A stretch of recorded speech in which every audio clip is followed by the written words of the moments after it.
कर्तावे स्तोत्रम। फिर एक बार यीशु मसीह के नाम से आप सबों का मैं इस यूट्यूब के चैनल पर स्वागत करता हूं। प्रभु का धन्यवाद देता हूं कि परमेश्वर ने फिर एक बार यह समय हमारे जीवन में लेकर आया कि हम प्रभु की वाणी को सुन सके और आशीषित हो सके। हालेलुया। प्रियो, ये जो समय परमेश्वर हमारे लिए अलग करता है, और जब अगर आप इन वचनों को सुनकर इसका आदर करते हैं तो मैं आपको विश्वास दिलाता हूं परमेश्वर आपके परिश्रम को व्यर्थ नहीं जाने देगा। हालेलुया। संसार में शत्रु ने मुझे और आपको बरगला कर रखा है। संसार में शत्रु ने मुझे और आपको इतना व्यस्त कर दिया है कि वो जो हमको परमेश्वर को देने के लिए आज्ञा दी गई है, शत्रु हमसे वो समय चुरा रहा है। हालेलुया। वो हमको संसार में इतना व्यस्त कर देता है कि हमें प्रभु के लिए समय ही नहीं रहता। हमारे शरीर से इतने काम हो जाते हैं, हमारा शरीर जवाब दे देता है, और अक्सर फिर ऐसा लगता है कि आज नहीं, हम कल से प्रार्थना करेंगे, आज नहीं, हम कल सुबह उठकर प्रभु का धन्यवाद करेंगे, आज नहीं लेकिन कल अर्ली मॉर्निंग उठकर हम प्रभु की स्तुति और आराधना करेंगे। लेकिन शैतान चालाक है। हालेलुया। मैं प्रभु का धन्यवाद देता हूं कि परमेश्वर बीते कई वर्षों से 2.5 वर्ष का समय होते आ गया है, हम लोग रोज यहाँ पर आते हैं और रोज वचनों को सुनते हैं और बांटते हैं। और मेरा विश्वास है इन 2.5 वर्षों में जो लोग लगातार यहाँ पर आ रहे हैं, परमेश्वर ने उनके जीवन में अनेक अनगिनत आश्चर्य कर्म जरूर किए होंगे, ऐसा मेरा विश्वास है। हालेलुया। आज फिर एक बार प्रभु की वाणी, जिसके विषय में हम पिछले 15-16 दिनों से अध्ययन कर रहे हैं कि वो कौन सी शत्रु की ओर से आने वाली बातें हैं जो हमारे अंदर से अभिषेक के बहाव को रोक देती है। मैंने आपसे कहा था, जिन्होंने उद्धार पाया है उन्होंने अभिषेक पाया है, लेकिन अभिषेक रखने के लिए नहीं दिया गया है, अभिषेक बांटने के लिए दिया गया है। हालेलुया।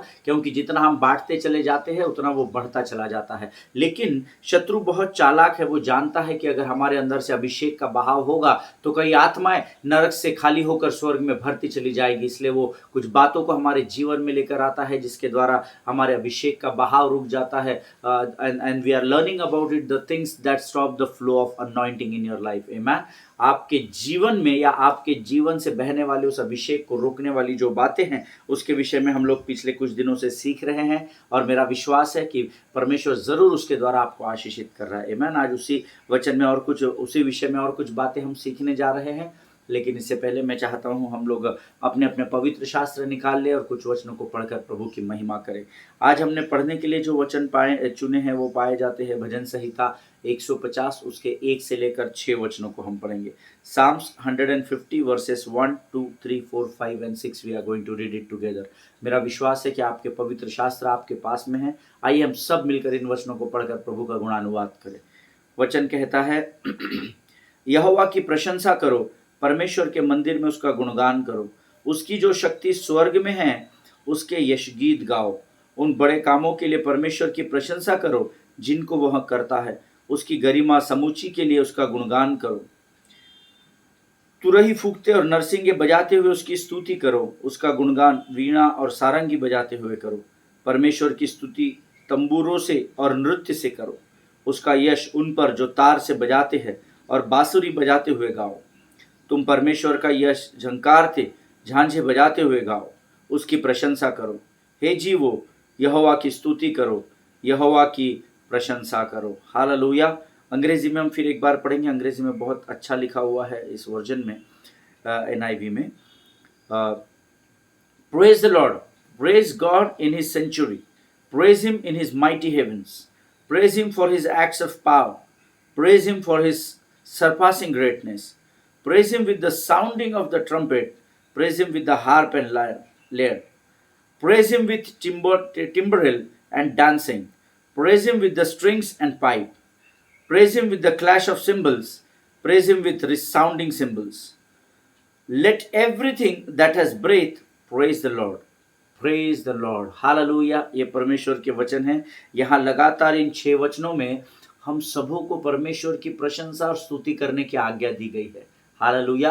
और मैं इस पर मनन कर रहा था कि प्रभु, तूने भजन संहिता 150 में ही क्यों दिया, एक में क्यों नहीं दिया, 10 में क्यों नहीं दिया? क्यों तूने भजन संहिता के इस पूरे अध्ययन के आखिरी अध्ययन में, आखिरी अध्याय में, इस भजन संहिता की पुस्तक के आखिरी अध्याय में ही तूने हमें यह आज्ञा क्यों दी?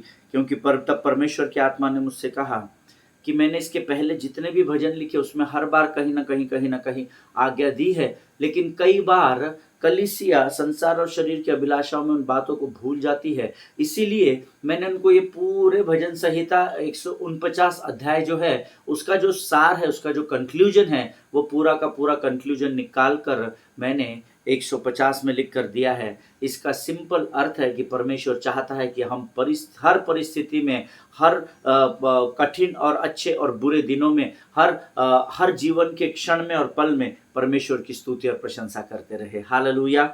वचन कहता है, यहोवा की प्रशंसा करो, परमेश्वर के मंदिर में उसका गुणानुवाद करो। हालेलुया। प्रभु का गुणगान करना अर्थात परमेश्वर की स्तुति करना, उसकी प्रशंसा करना होता है। आमीन।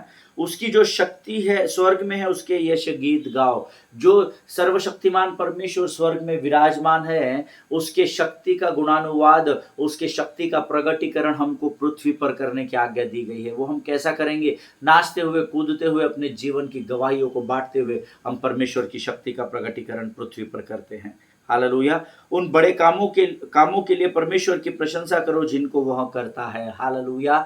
जो काम आपके जीवन में दिन प्रतिदिन होते हैं, उसकी गवाही का संसार में बांटना बहुत जरूरी है। हालेलुया। आपको शर्माने की जरूरत नहीं, किसी से डरने की जरूरत नहीं। आपको परमेश्वर सामर्थ देगा जब आप उसके बड़े किए गए बड़े कामों का प्रशंसा करेंगे, उसका गुणानुवाद करेंगे। परमेश्वर स्वयं आपको सामर्थ से उन बातों के लिए भर देगा। हालेलुया। उसकी गरिमा समुची के लिए उसका गुणगान करो। उसकी महानता, वो इतना महान परमेश्वर है कि उसके तुल्य और कोई नहीं है प्रियो। उसकी महानता के लिए हमको गुणगान करने के लिए आज्ञा दी गई है। हालेलुया। आगे वचन कहता है, तुरही फूंकते और नरसिंगे बजाते हुए उसकी स्तुति करो, उसका गुणगान वीणा और सारंगी बजाते हुए करो। अर्थात आपके पास जो कुछ भी है, उस सब के द्वारा परमेश्वर का धन्यवाद करो, क्योंकि जो कुछ भी आपके पास है वो सब कुछ परमेश्वर का है। इसलिए आपके शरीर, प्राण, आत्मा, बुद्धि, जो भी वस्तुएं आपके पास है, हर एक बात के द्वारा परमेश्वर का गुणानुवाद करो। आमीन। परमेश्वर की स्तुति तंबूरों और नृत्य से करो, उसका यश उन पर जो तार से बजाते हैं और बांसुरी बजाते हुए गाओ। हालेलुया।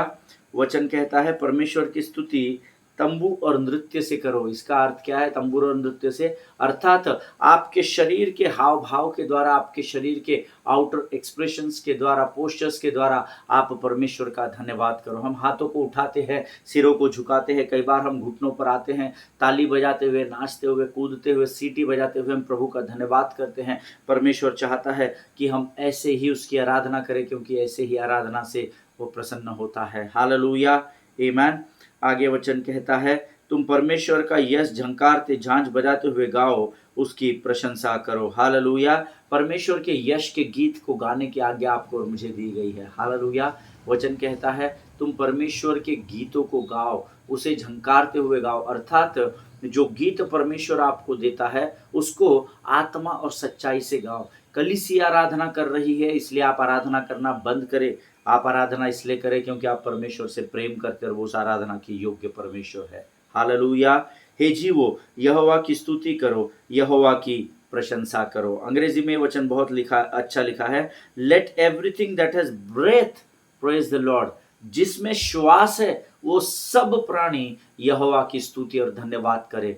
अगर आपको परमेश्वर ने श्वास दी है तो ये आज्ञा भी आपको दी गई है, क्योंकि आप श्वास में जीवन जीते हैं, श्वास के द्वारा जीवित रहते हैं। तो आपको और मुझे आज्ञा दी गई है कि यहोवा की स्तुति करो। हालेलुया। परमेश्वर इन बातों के द्वारा हम में से प्रत्येक को आशीष दे। ये परमेश्वर के वचन है प्रिय, और परमेश्वर इन वचनों के द्वारा हमसे रोज बात करता है। मुझे नहीं पता आप लोग कितने लोग इसे गंभीरता से लेते हैं, पर जो यहोवा को गंभीरता से लेते हैं, सारा स्वर्ग उनके प्रति गंभीर हो जाता है। हालेलुया। आपके सिचुएशंस को, आपकी परिस्थितियों को पीछे रखिए। आमीन। फिर परमेश्वर हमारे प्रति सीरियस है, गंभीर है, तो हमारे जीवन के हालात ऐसे क्यों हैं? इसीलिए है ताकि आपकी गवाही बड़ी हो सके। हालेलुया। प्रियो, आपके परिस्थिति पर ध्यान देना कम करें और परमेश्वर की प्रतिज्ञाओं के ध्यान को लगाएं। हालेलुया। आमीन। परमेश्वर इन वचनों के द्वारा हम में से प्रत्येक को आशीष दे। आइए इस समय हम अपनी आंखों को बंद करेंगे, प्रार्थना करेंगे और पवित्र आत्मा की सामर्थ के द्वारा प्रभु की वाणी को ग्रहण करेंगे। Let us pray. खुदावन प्रभु यीशु नासरी के नाम से सुंदर और पवित्र समय के लिए हम तुझे धन्यवाद देते हैं। प्रभु जी, हम धन्यवाद देते हैं परमेश्वर पिता, तू दिन प्रतिदिन इन दिनों में हमसे वचनों के द्वारा बातचीत कर रहा है, गुड़ बातों को प्रकट कर रहा है। हम तेरा धन्यवाद देते हैं। प्रभु जी, प्रार्थना करते हैं उन तमाम लोगों के लिए जिनकी प्रार्थना की विनती आज हमारे पास आई है राजा। उनमें से हर एक को नाम बनाम आशीषित कर राजा। उनकी ज़रूरतों को तू हमसे बेहतर जानता है। अपने स्वर्गीय फाटकों को खोल और उनके जीवनों को स्पर्श कर राजा, ताकि तेरी सामर्थ्य के द्वारा वे अपने जीवन की बातों में आशीषित हो सके राजा। हम प्रार्थना करते हैं उन तमाम भाई बहनों के लिए जिनकी प्रार्थना की विनतियाँ हमारे पास है। उनमें से हर एक को प्रभु तू नाम बनाम आशीषित कर राजा। उनके लिए भी प्रार्थना करते हैं जिन्होंने आज हमारे लिए प्रार्थनाएं की है राजा। प्रभु परमेश्वर पिता, उनकी प्रार्थना को तू व्यर्थ न जाने देना राजा। प्रभु, जो प्रार्थनाएं की गई है उसके अनुसार तू कार्य कर। इन परिवारों में किसी भी भली वस्तु की घटी न होने देना राजा। इनके साथ हो, इनकी सहायता और मदद कर राजा। प्रभु परमेश्वर पिता, आने वाले वचनों के लिए हम अपने शरीर, प्राण, आत्मा और बुद्धि को तुझे समर्पित करते हैं। अपना सब कुछ तुझे सौंपते हैं पिता। प्रभु जी, प्रार्थना करते हैं उन तमाम लोगों के लिए परमेश्वर पिता जो आज इन वचनों को सुनने जा रहे हैं। प्रभु, उनमें से हर एक को नाम बनाम आशीषित कर। प्रभु परमेश्वर पिता, इन वचनों को समझने के लिए लगने वाली स्वर्गीय बुद्धि, ज्ञान और प्रभु परमेश्वर पिता उस समझ से भरकर तैयार कर जिसके द्वारा हमारी आत्मिक उन्नति हो सके राजा। सारी बातों में महिमा तुझको देते हैं। शत्रु की हर एक युक्ति और योजनाओं का खंडन यीशु नासरी के नाम से हम करते हैं राजा। सारी बातों में अपना समर्पण तुझे सौंपते हैं। अपने आप को यीशु के लहू में सुरक्षित करते हैं। प्रार्थना को धन्यवाद के साथ यीशु नासरी के नाम से मांगते हैं, सुन और कबूल कर। आमीन। हालेलुया। परमेश्वर की उपस्थिति हमारे मध्य में है। मैं फिर एक बार इस YouTube के चैनल पर आप सबों का स्वागत करता हूं। आप दिन प्रतिदिन यहाँ पर आते हैं, वचनों को सुनते हैं। प्रभु आपको ज़रूर इसके बदले में आशीष दे रहा है, ऐसा मैं विश्वास करता हूँ। हालेलुया। कल के अध्ययन में हम राहाब वेश्या के बारे में सुन रहे थे कि कैसे परमेश्वर ने उसके जीवन को पूर्ण रीति से बदल दिया।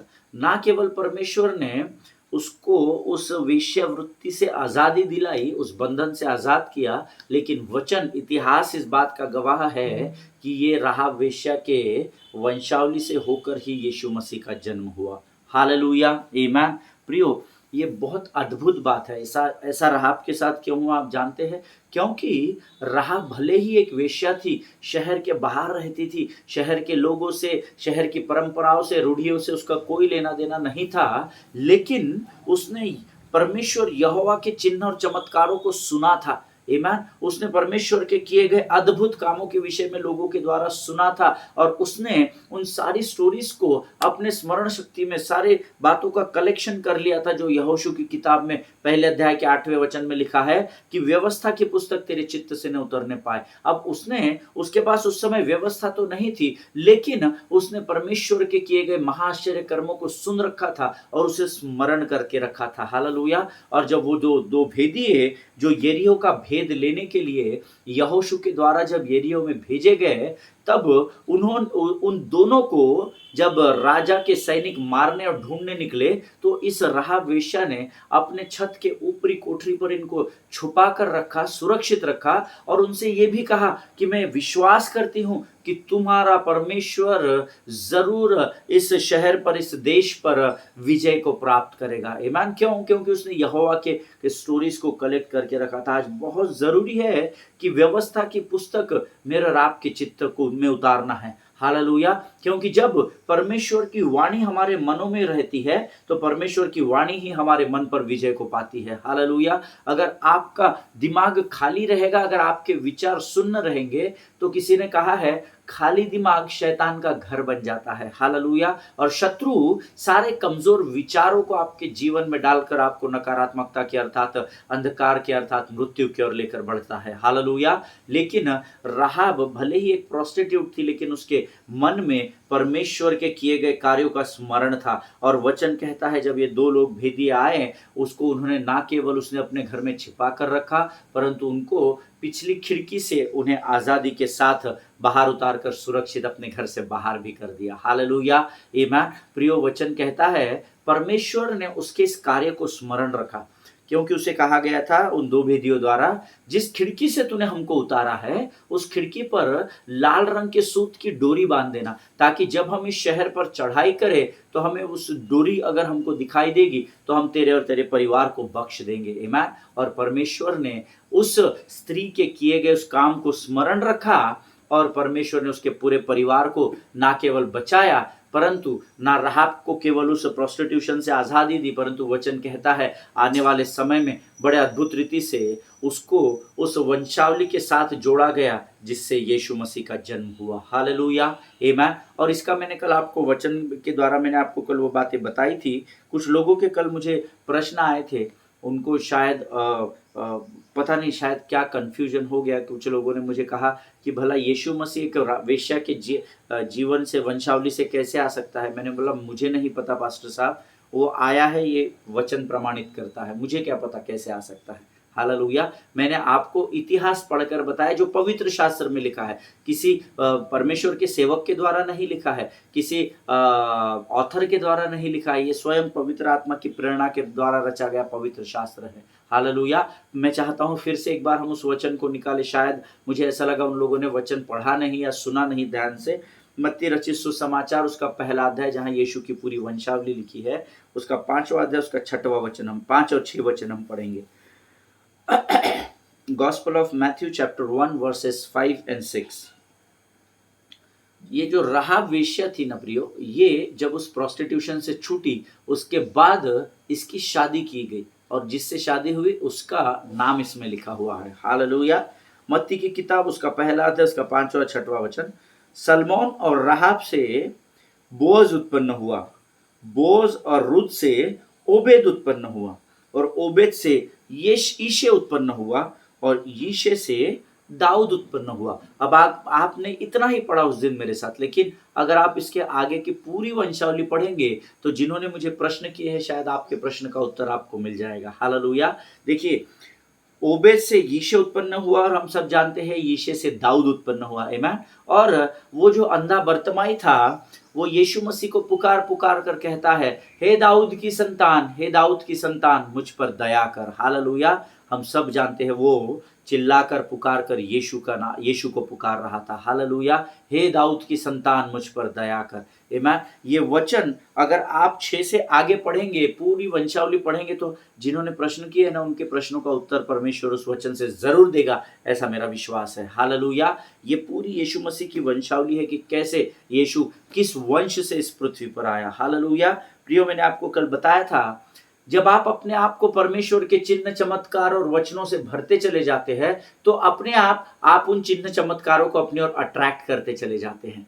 हालेलुया। मैंने आपको उस दिन उदाहरण दिया था, बचपन में हम लोगों के पास 2 छोटे छोटे चुंबक के टुकड़े हुआ करते थे। मुझे याद है मैंने बचपन में मैं अपने गले में भी एक धागे में, काले कलर के धागे में चुंबक के 2 टुकड़ों को पहना करता था। और वो चुंबक क्या करता है ना, वो मैग्नेट क्या करता है, मैग्नेट विल अट्रैक्ट मैग्नेट। आमीन। मैग्नेट चुंबक जो होता है वो दूसरे चुंबक को या लोहे को अपनी ओर खींच लेता है। आमीन।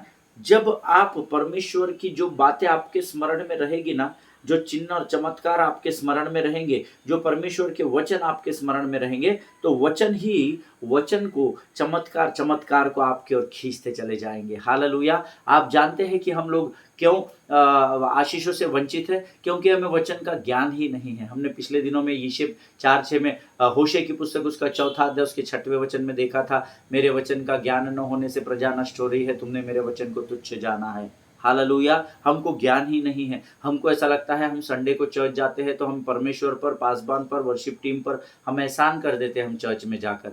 नहीं, आप चर्च इसलिए नहीं जाते कि क्योंकि वहाँ पर पासबान होता है, आप चर्च इसलिए जाते क्योंकि वहाँ परमेश्वर की उपस्थिति पाई जाती है। हालेलुया। आप जिसके लिए जाएंगे ना उसको ही लेकर वापस आएंगे, इस बात को ध्यान में रखिएगा। अगर आपके वर्शिप लीडर के साथ अगर नहीं बनती है, आप चर्च में जाएंगे जरूर, लेकिन जब आप उसको देखेंगे ना तो आपका मन कड़वा हो जाएगा, है ना, आपके मन बौखला जाएगा और आप उस कड़वाहट और बौखलाहट को लेकर ही वापस आएंगे। आमीन। अगर आपकी पासबान से बनती नहीं है तो आप वचन तो सुनेंगे जरूर, पर उनके विरोध में अपने मन में उनके प्रति बुरी बातों को लेकर ही आप वहां से आएंगे।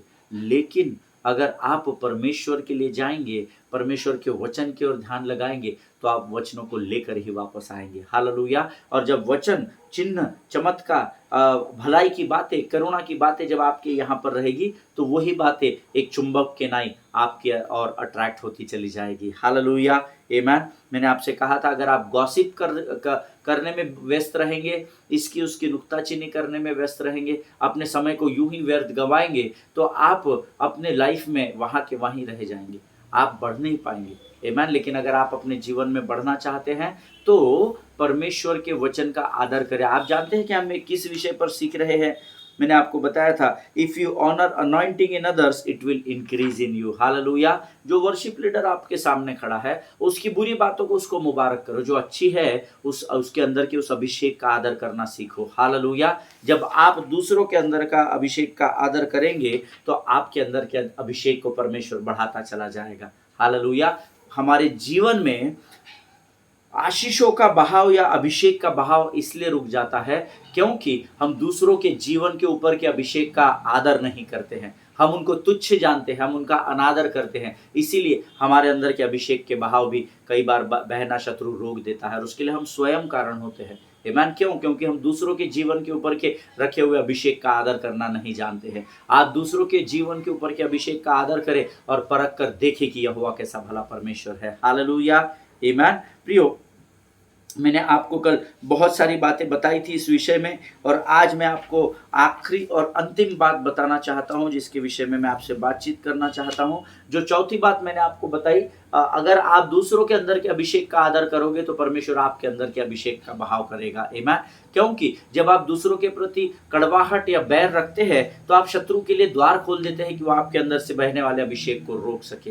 आमीन। लेकिन जब आप दूसरों के जीवन के ऊपर के अभिषेक का आदर करेंगे परमेश्वर आपके अंदर के अभिषेक को बढ़ाता चला जाएगा। Hallelujah. Now fifth and the last thing which I want to discuss with you, do not try to attack others anointing. Hallelujah. ये बहुत इंपॉर्टेंट बात है।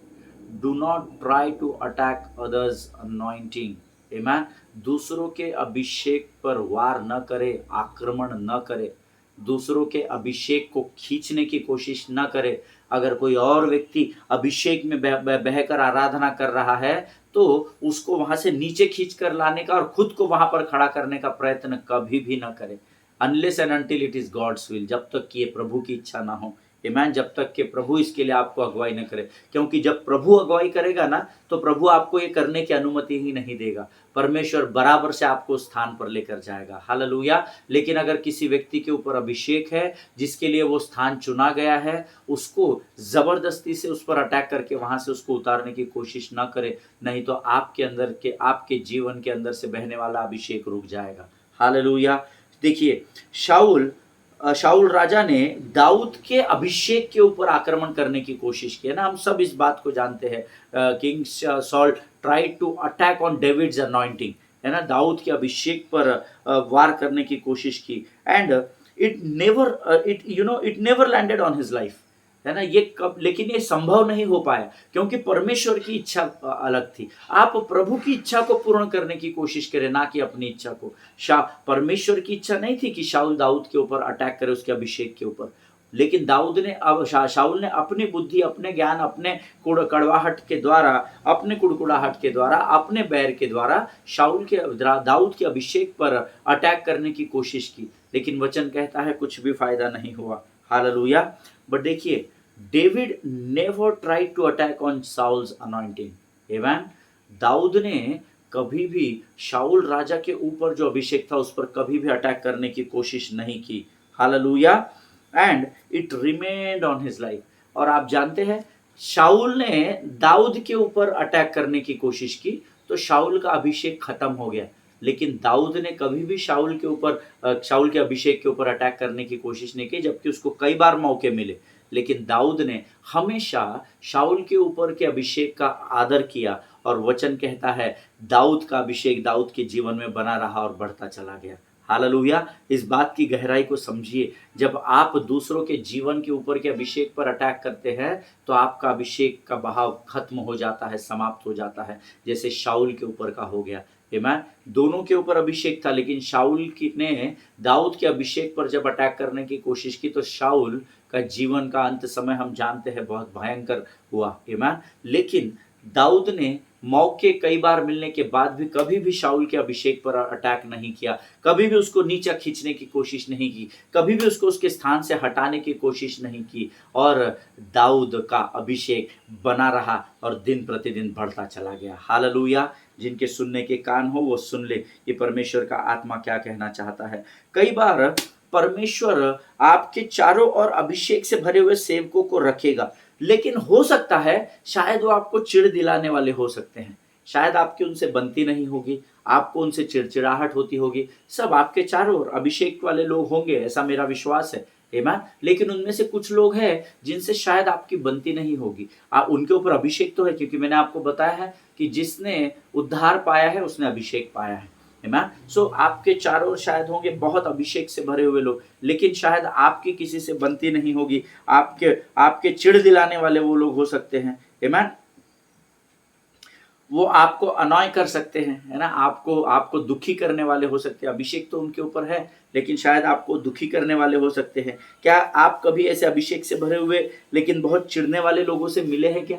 है ना, आप उनके आपको भी पता है उनके जीवन पर अभिषेक बहुत है, परमेश्वर उनका बहुत इस्तेमाल कर रहा है, बहुत सारी चीजें आपको उनके विषय में अच्छा ही मालूम है, लेकिन फिर भी आपको उनसे चिढ़ आती है। ऐसा कभी हुआ है क्या? आमीन। पिछले दिनों में मैं एक स्थान पर सेवकाई के लिए गया था। हाँ, और भी परमेश्वर के सेवक थे जो वचन की सेवकाई करने के लिए वहां पर आए थे। जब प्रभु के एक सेवक संदेश देने पर मंच पर आए, उनको जब बुलाया गया, आमंत्रित किया गया, I heard one person said, I didn't like the speaker. आमीन। जब वो मेरे बाजू में एक ब्रदर थे, पास्टर थे, अभिषेक, बहुत अभिषेक परमेश्वर के सेवक है। जैसे ही वो दूसरे पास्टर स्टेज पर चढ़े तो इन्होंने अपने कलीग से वो साइड मुंह करके कहा, यार मुझे ये व्यक्ति बिल्कुल पसंद नहीं है, बहुत बनावटी है, बहुत दिखावट, बहुत सारी चीज़ें बोले। उन्होंने बोल रहे थे, क्योंकि मैं था, मेरे बाद एक पासबान थे, उसके बाद वो तीसरे जो पासबान थे, ये उधर साइड वाले को, चौथे को बता रहे थे, लेकिन मैं सुन रहा था कि ये बहुत बनावटी है, दिखावटी है, बहुत सारी बातें उनके विषय में बोल रहे थे। I didn't like that speaker, but you know, I want to tell you something. मैं समाप्त करने से पहले आपको बताना चाहता हूँ, whether you did like him और whether you did not like him, चाहे आप उस व्यक्ति को चाहते हो या चाहे वो आपको पसंद हो या न हो, liking and hating both are different things. Amen. I don't like him and I hate him. ये दोनों अलग अलग बातें हैं। हालेलुया, इसको हमेशा ध्यान में रखना। Amen. मुझे वो व्यक्ति पसंद नहीं है और मैं उस व्यक्ति का तिरस्कार करता हूँ, ये दोनों अलग अलग बातें हैं। पसंद नहीं आना, ना पसंद होना वो अलग विषय है, लेकिन उसका तिरस्कार करना एक अलग विषय होता है। Hallelujah. I told you, we are learning about do not attack on others anointing. Amen. आप उसे पसंद करते हो, कुछ क्षेत्र में हो सकता है, कुछ क्षेत्र में आप उसे पसंद, ऐसा तो हर एक व्यक्ति पृथ्वी पर है, हमको उसकी कुछ बातें अच्छी लगती है, कुछ बातें अच्छी नहीं लगती हैं। हालेलुया।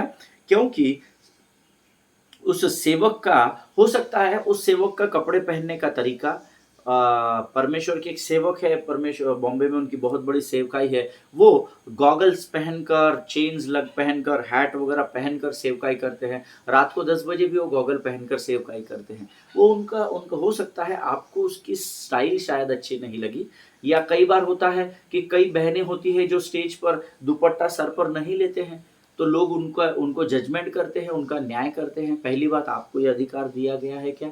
नहीं दिया गया है। आमीन। वो दुपट्टा ले या वो दुपट्टा न ले, ये उनकी समस्या है। हालेलुया। उसके लिए आप उनको जज नहीं कर सकते, उसके लिए आप उनके अभिषेक पर संदेह नहीं कर सकते, आप उनके अभिषेक पर अटैक नहीं कर सकते हैं। वो उनका तरीका होगा। हो सकता है शायद आपको उनका तरीका पसंद नहीं आया होगा, या शायद उसके आराधना करने का या प्रचार करने का स्टाइल आपको पसंद नहीं आया होगा, लेकिन that does not mean that you should attack their anointing. Hallelujah. लेकिन इसका अर्थ ये नहीं है कि आप उनके जीवन का न्याय करें, उनके अभिषेक का न्याय कर दे। आमीन। कभी भी नहीं भूलना कि वो अभिषेक उनका नहीं है, वो अभिषेक स्वर्ग के परमेश्वर ने दिया है। हालेलुया। अगर आप किसी व्यक्ति के अभिषेक पर अटैक करते हैं, इसका अर्थ है आप परमेश्वर पर अटैक करते हैं, और उसका न्याय परमेश्वर जरूर आपके जीवन में करेगा। Hallelujah. So be aware, do not attack others anointing. दूसरे लोगों के अभिषेक पर धावा न बोले, उस पर अटैक न करे। हालेलुया। परमेश्वर इन बातों को समझने में आपकी सहायता और मदद करे। हम अगले सेशन में फिर एक बार मिलेंगे, इन वचनों के द्वारा हम और आगे की बातों को सीखेंगे। प्रभु करे ये जो वचन हम रोज यहाँ पर अध्ययन करते हैं, परमेश्वर सीधे आपके मन और हृदय और मांस और गूदे को भेज सके। आमीन। हम सुनते हैं पर हम उसको समझकर उस पर चलने की कोशिश नहीं करते हैं, परंतु प्रभु करे इन वचनों के द्वारा परमेश्वर आपसे बातचीत करे। आमीन। आइए अपनी आंखों को बंद करेंगे और प्रार्थना करेंगे। खुदावंद प्रभु यीशु नासरी के नाम से सुंदर और पवित्र समय के लिए हम तुझे धन्यवाद देते हैं। फिर एक बार आज वचन के द्वारा तूने हमें आशीष दी, हम तेरा धन्यवाद करते हैं राजा। प्रभु जी, भेद की बातों को हम पर प्रकट किया, हम तेरे नाम का गुणानुवाद करते हैं प्रभु जी। परमेश्वर पिता, इस समय मैं प्रार्थना करता हूँ जितनों ने वचन सुना है परमेश्वर पिता, उनमें से हर एक को आशीष दे प्रभु जी। परमेश्वर पिता, उनको लगने वाली हर एक जरूरत को अपने स्वर्गीय भंडार से पूर्ण कर। और परमेश्वर पिता, इस समय हम अपने आप को यीशु मसीह के लहू में सुरक्षित करते हैं। प्रार्थना को तूने स्वीकार किया ऐसा विश्वास करते हैं और इस विनती को धन्यवाद के साथ यीशु नासरी के मीठे और पवित्र नाम में मांगते हैं प्रभु। सुनिए और बड़ी दया से ग्रहण कीजिए, आमीन। हालेलुया। परमेश्वर आप सबों को बड़ी बरकत और बड़ी आशीष दे। अगली बार हम फिर मिलेंगे, तब तक स्वस्थ रहे, सुरक्षित रहे, एक दूसरे के लिए प्रार्थना करते रहे, अपने पासवानों के लिए, उनके परिवारों के लिए जरूर प्रार्थना करें। सभी को जय मसीह की। God bless you all.